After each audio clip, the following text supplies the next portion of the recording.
reduce that work, in 2014, back then the HUD-McKinney-Vento Committee, also known as HMV, proposed the idea of making a checklist.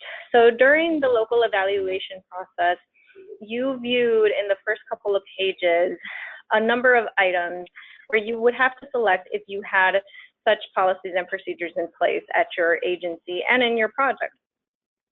This allowed for us to create a more robust evaluation process and also to view an in-depth day-to-day operations of your project. So instead of just having All Chicago review the document with a quick turnaround time of a week or two, this really allows us an opportunity to go out to your agency and view the policies and procedures in person, and also allows the opportunity for us to ask any additional questions which we did not have when those policies and procedures were submitted. So, as I mentioned, this was proposed by the HUD-McKinney-Vento Committee and then reaffirmed by the Evaluation Tool Subcommittee in 2016 and in 2017. For 2017, we will be visiting 8 projects. They will receive a site visit, which we will talk about further in.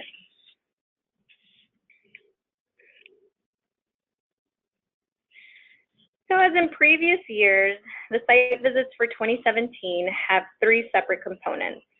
So we will have an evaluation checklist review that is conducted from the agency and the project components.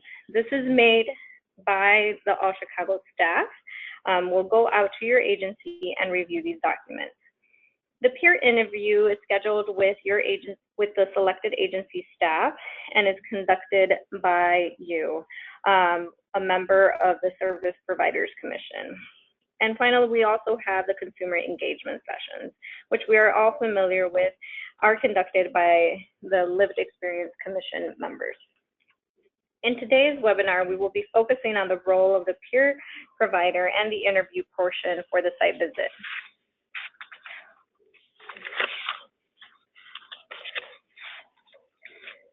By developing the site visit process, this committee and the site visit subcommittee felt that the process could benefit from having a peer aspect to it.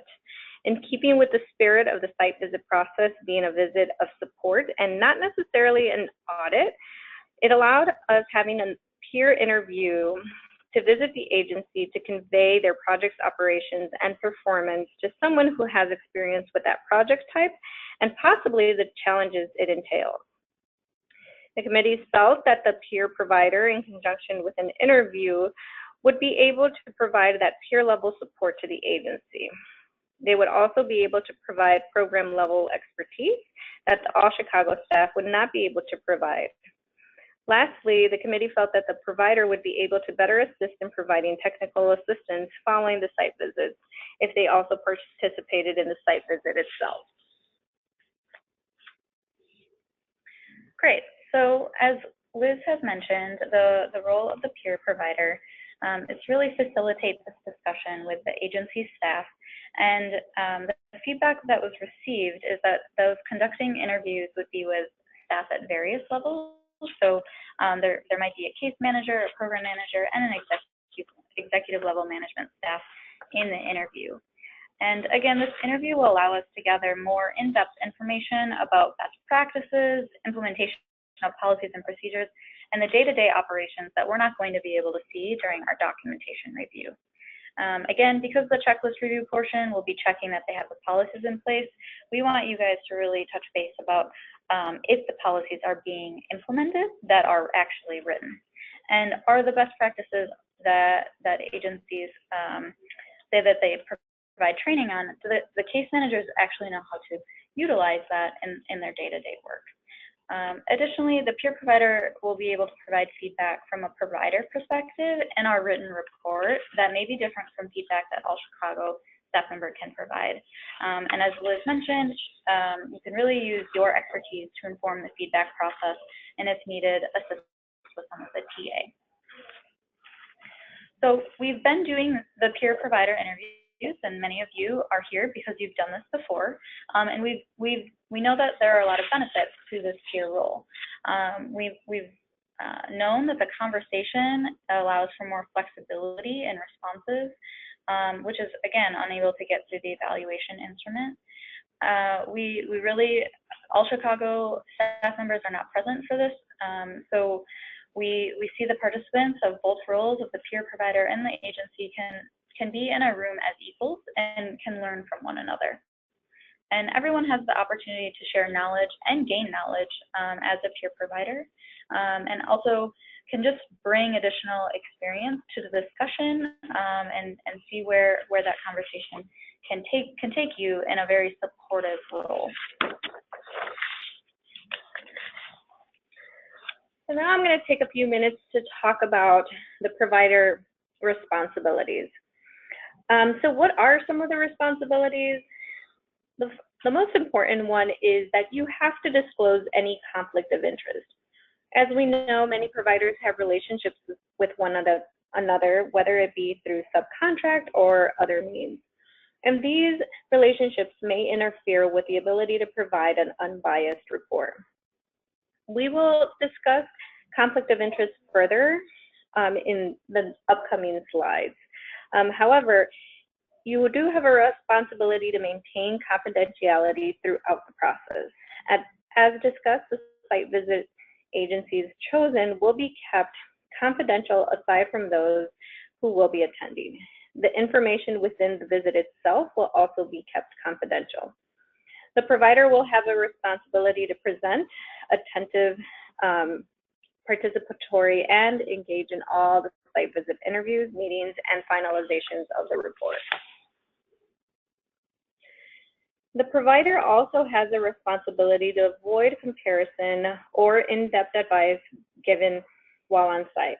While we realize some bits of information can be provided right there, it is not the intent of the provider to solve all of the agency's issues within the interview or site visit. This is why the technical assistance and feedback will be decided on by the group attending when the debriefing occurs.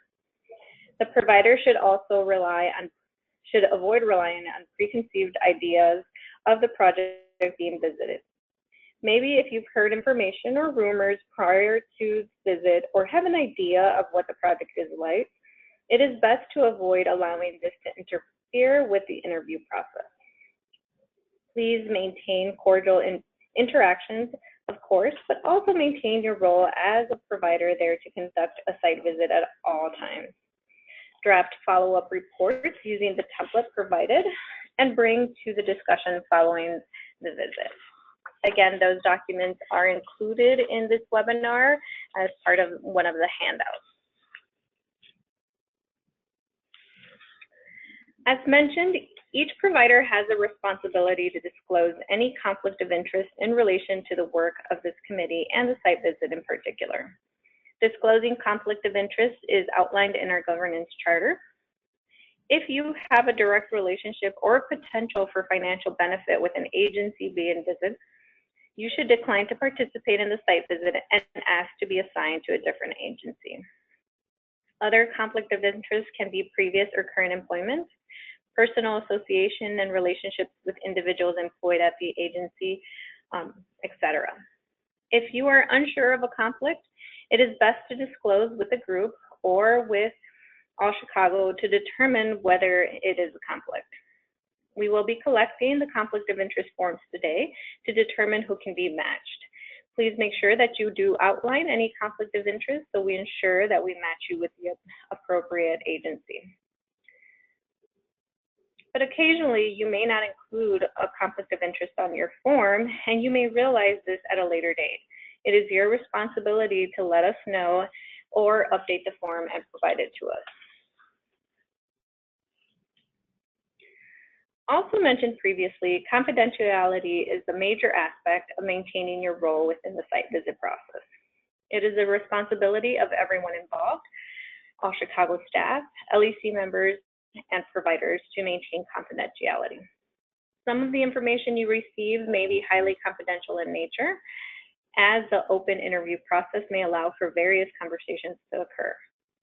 In discussion following the visit, other confidential information may come to light through the consumer engagement sessions or the checklist review portion of the visit. If you receive or hear any specific client information at any given point in the process, this should, of course, be kept confidential. Information received can be shared within the group conducting the visit only. If it is not crucial to the feedback or technical assistance follow-up, specific details can be left out of the discussion.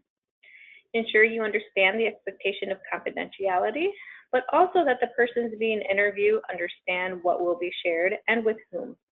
In introducing yourself and your role there, you may mention that you have agreed to maintain confidentiality, and also ask that the person being interviewed maintain any confidentiality agreements they may have entered within their organization or with their client. You can let them know that you will be sharing the information from the interview with the others conducting the site visit. Great. So after we get through some of the details of the conflict of interest and confidentiality, we just want to talk about what's going to happen before the site visit, during the site visit, and after. So what do you need to do before the site visit? Again, we want you to review and sign the confidentiality agreement and get that back to us. Once we have that, we will work with you to schedule the visit. All of the visits have been scheduled with the selected agencies between August 18th and August 31st. However, we're still working with each agency to identify what time the peer provider portion will be held. And then we want to make sure that you are reviewing the list of suggested questions to get an idea of what you might want to discuss. Those questions are also part of the webinar as a handout on the right-hand side. Again, we will keep the confidentiality agreements on file, and we would ask that you complete those as soon as possible. And again, just as a reminder, if you guys have any questions, feel free to use the right-hand side of the box, and we will get to those at the end. So we just wanted to give you a few tips on facilitating conversations. We of course know that you are all here because you have done this before, or you certainly can facilitate a conversation, but we just want to give a few tips, such as please be prepared by reviewing those questions, having a feel for what some of them are. So if the conversation takes you one way, you could think, oh yeah, I know that there's a question that's kind of related. Why don't I ask that one next, even if that wasn't the one that you were planning to potentially ask. As Elizabeth mentioned, begin with introductions and just an overview of the process and the purpose of the interview. As we mentioned before, there might be different staff people that are involved in this component of the site visit that may not really understand the three components. So feel free to look at that slide and explain the three components if anyone has any questions. Again, please use the questions that have been provided. We would like for you to stick to some of those as much as possible, but that doesn't mean you can't make any tweaks or ask a follow-up question, or if it takes you in a different way. We want this to be a really real conversation that is beneficial to the agency. And then create a space to check in. So let the conversation flow, but also allow for time to see how the interviewee is doing in the process. You can also embrace any silence that might come out. And if someone needs a moment to think about their response or would like to take a moment, please allow for that to happen. And again, please feel free to utilize furthering responses when possible. So if you're receiving brief or pointed responses, this can sometimes be good, but they don't necessarily move on to the next question. So you can try to get more details by asking questions that open up the response, more of an open-ended question instead of a yes-no type of response. So although this is not the complete list of questions, we have some topics here that you can see. So the list of potential questions are divided in case manager level questions and management level questions. So make sure to look at the top of the form to see if it's more of a case manager level or a management level. they look very similar and have a lot of the same questions and categories. So they fall into some main categories, such as general questions that can get the conversation going, just to provide some background information. There's evidence-based questions that are asking about leading practices or evidence-based models, such as stages of change. We also have system priorities that will ask things like housing first, or prioritizing chronic homelessness, or just prioritizing certain populations. There are also the policy and procedures questions. So we want to know, like, how does a discharge policy actually look in practice? And then there are some performance questions. So looking at how they meet outcomes, challenges and successes with that, reviewing of the program models chart, or asking about, like, how do they actually implement or track that for staff. So we would like for these to be kind of the themes of the conversation to keep you moving. But again, this might turn into something else that is also as beneficial.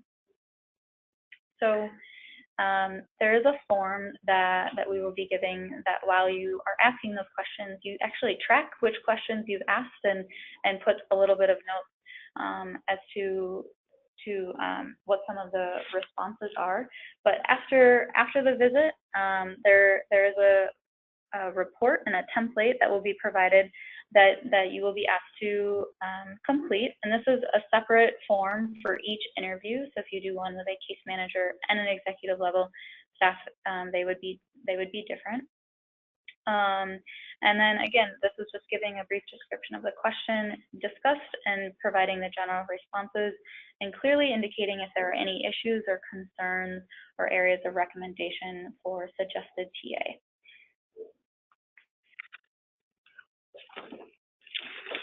All right. So again, after the site visit, we will be holding a, oh, I'm sorry, this is Liz's slide. That's okay, Renee. So after you complete your report, we do encourage you to complete that report after the site visit. This helps you track, your thoughts as they're fresh in your memory.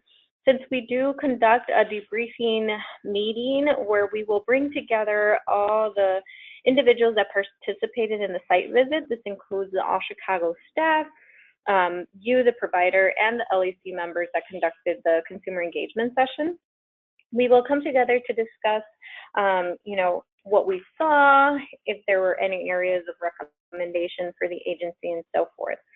So we usually encourage the providers to complete that report, so that way you can feel free to send it to All Chicago staff beforehand, so we also have a chance to review, or you can bring it that day of the debriefing meeting. We will ask for a copy at that point because we will compile all the feedback into one report that is given to the agency. And as in that discussion, we will also determine areas of technical assistance. If there is an area that you saw the agency may benefit and you can also provide that expertise, we may contact you to assist with that technical assistance area.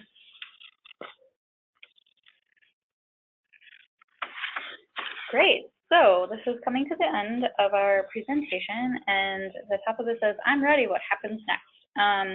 So if you're selected, you will likely receive an email from us this week checking in about your availability. And what I mean by selected is we do try to match you with a selected agency that seems most appropriate. And also for those of you that send back your conflict of interest and confidentiality forms, to make sure that you are still willing to help us out during this process. We also have a couple of newer people this year joining us because there was some encouragement from staff at other agencies or peers to help participate this year. So we really appreciate that and really enjoy having more people join us in this process. Please feel free that if you have any questions regarding your role or the site visit leading up to it, or even the day of, please reach out to us. And we also really welcome any feedback that you may have about how this process is going or how it did go for you during the site visit. we will make sure that this is forwarded on to the evaluation tools subcommittee.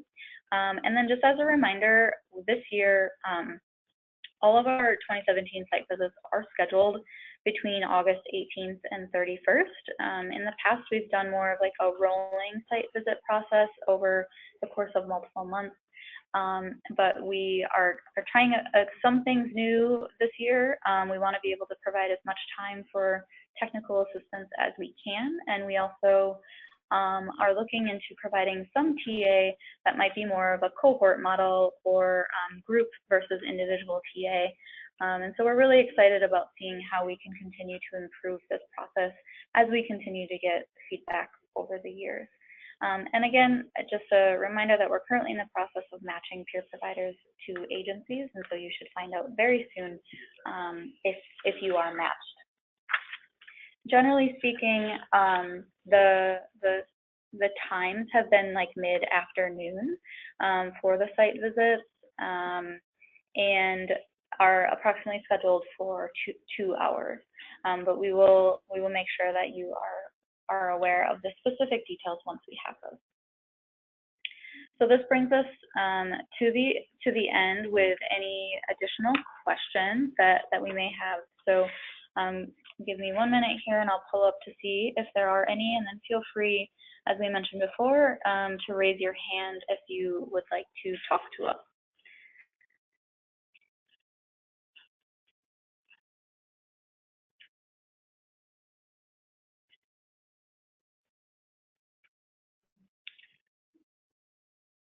Okay, and so right now we don't have any questions that were submitted via the chat box.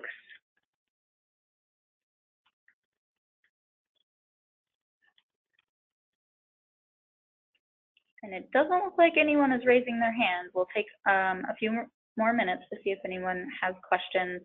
I'm going to move to the next slide just so you can see our contact information in case you need to follow up with that.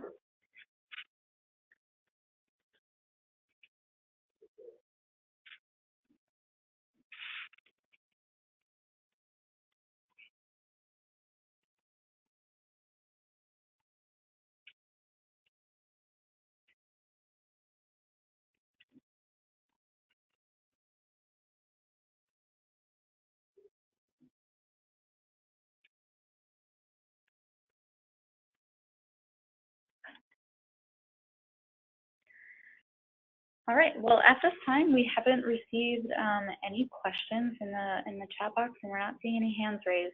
So we'll go ahead and end the webinar, but please feel free to send us an email. What you're seeing at your screen right now is our general inbox, where most of the emails are coming from, but please feel free to reach out to myself or Elizabeth with any additional questions you may have. Again, we really appreciate everybody's time and willingness to help us out. And we hope that you enjoy the rest of your day. Thank you.